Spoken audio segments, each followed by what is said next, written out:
Okay, whenever you're ready. Thank you. Hello, so I'm Emmanuel Brunet-Jailly, and I'm going to be your instructor for 504 this fall. This is not the first time I teach this course. I've been teaching this course now for 3 years. I inherited the course from Herman Backwes and John Langford.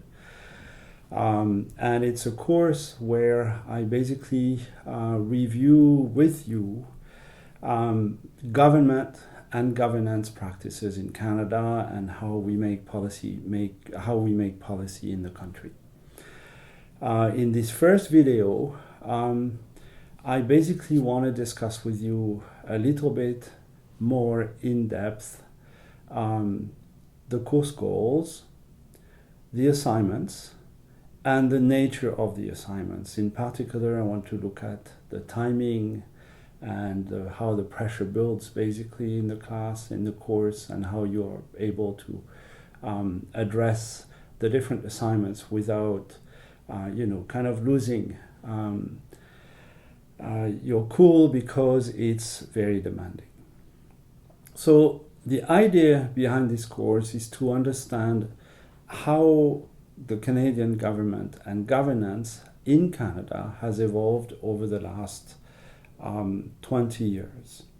And we review a very vast literature to discuss this. We look at the traditional values of the Canadian government system, we look at the structure, we look at processes, and we look at the context within which governments in Canada are evolving. And when I say governments, I mean territorial governments, provincial and local governments, and the federal government in relation with other governments like the United States, but also the European Union, and so on and so forth. Government institutions over the last 20 years have evolved, if not in what they are, they have evolved in the processes that they use, in parts because they have been challenged. Traditional government and governance has evolved, and this is kind of the core of what we're looking at in this course. We are looking at trying to understand the various reforms and sometimes small but significant transformation of the overall system of government and governance in the country. We look at new initiatives, we look at proposals, and so on and so forth. The ultimate goal of the course is for you to prepare as part of a small team, and I will assign the teams and the name of the students who work in the teams, a well-written and convincing report with policy recommendation for a specific government of your choice, within, and I mean it this way, it's of your choice, but within very specific topics, truth and reconciliation, and issues that have to do with border and migration, the CBSA type of policies that we have to deal with in the country. Now, I will detail those a little bit more in another video where I detail basically how you are to work in teams, and also how I would like you to proceed week after week in preparing those reports. Now, however, there are 4 types of assignments in the course, and I want to make it clear that I am aware of the fact that the first assignment is very demanding, because you are basically given 2 weeks to produce a 1,000 words essay. The first assignment is for you to write a brief note presenting the government institution and the processes to people who know nothing about Canada or very little. The context is a European delegation coming to Canada, and you are asked by your boss to write a brief that will basically explain what is going on in Canada and how things work. The second assignment, assignment 2, is basically engaging with the literature and the different themes that we review in this class. And I will detail this also a little bit more in another video. But you have to read and answer questions and then discuss those questions nearly every week. And so you're quite busy for 9 out of 12 units of this class because you have these weekly assignments that never stop, right? There always is something that you have to do. Assignment 3 is the teamwork I just discussed a little bit. And assignment 3 is kind of the capstone assignment in the course.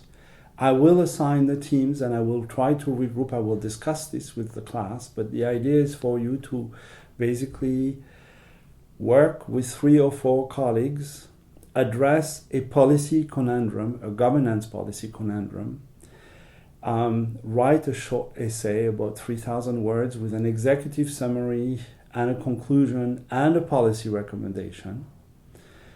And by the end of class, you have to have submitted all these different aspects of the assignment, right? As I said, 3,000 word essay, an executive summary, conclusions, and policy recommendation.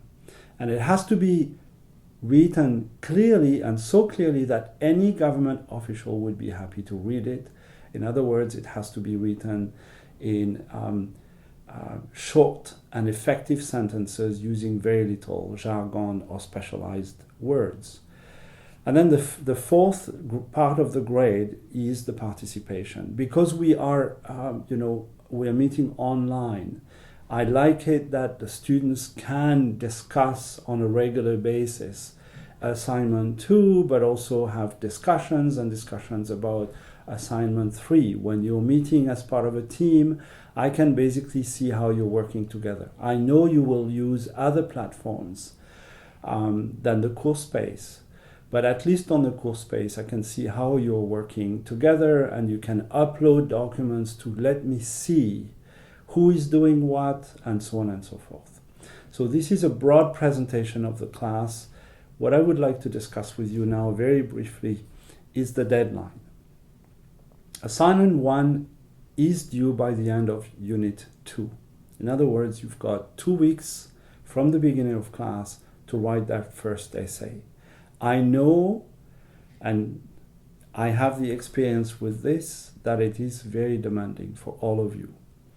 And so I do take this into account. I want 1,000 words, as close as possible to 1,000 words. If you can write exactly 1,000 words, that's perfect. And I want you to write here again in very simple language so that specialists of the Canadian system, but also people who don't maybe read and write English very well, are able to understand how the Canadian governance system works. Assignment 2 is basically 2 intervention on CourseSpace. In other words, you have at least to answer 1 question every week, and I'm expecting you also to discuss. And possibly, I like it when students post at least 1 comment, if not 2 comments every week about the discussion that we have. 3 of those are graded, so I will review all of your assignments and I will elect to grade at least 3 of the 9 essays that are required. And then assignment 3 I've already discussed a little bit, but just so you know, the team project outline starts and is due by Unit 8.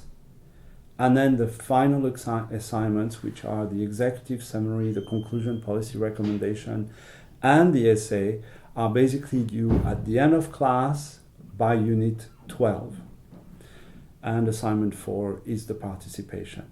So I basically set the stage with this video. I know it's not much, but it allows you to get a sense that how I see the class, what the assignments are, what the themes are. And now I can go on and discuss with you the various units of this class, which I will do in the following units. Thank you very much. Okay, that's